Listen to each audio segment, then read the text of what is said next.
Hey everybody, welcome to the channel. On today's video, I'm going to show you how to jump start your Toyota Camry. Okay, so when you're trying to jump start your Toyota Camry, open up your driver's side door, and then underneath the dash right here, there's going to be a lever. It has a little diagram or a picture of a car with the hood up. Go ahead and pull that.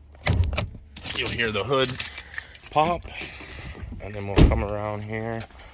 And you won't be able to lift the hood because it has another safety security latch, so you'll have to reach in and kind of do like this with your hand under the hood, right?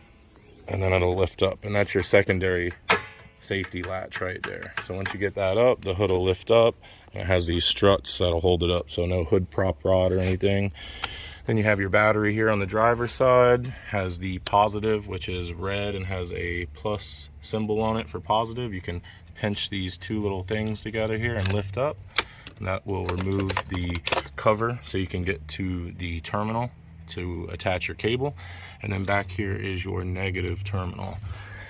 I'm going to be using a jump box. This is the NOCO GB150 box. You can use jumper cables or a jump box. Just if you're using another car, make sure the other car is off while you're attaching all the cables. Same if you're using a jump box, make sure your jump box is off as you're connecting everything, like mine is here. And you want to hook up your positive first and then your negative. Okay, on this box, once I plug it in, it'll give us a voltage reading. It says this one has 11 volts.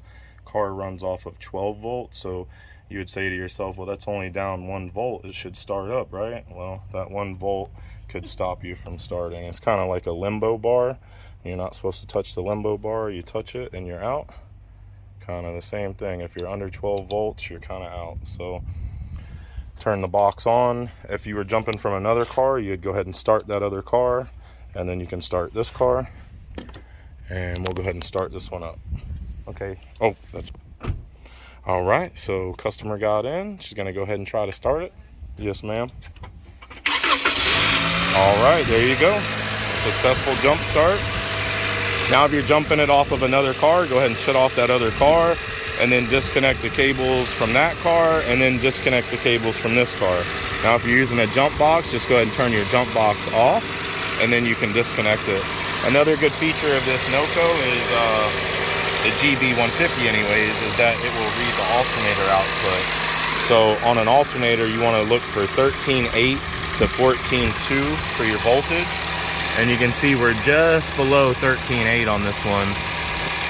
So I'm going to give it a few revs just to see if it'll bring that alternator charge up a little.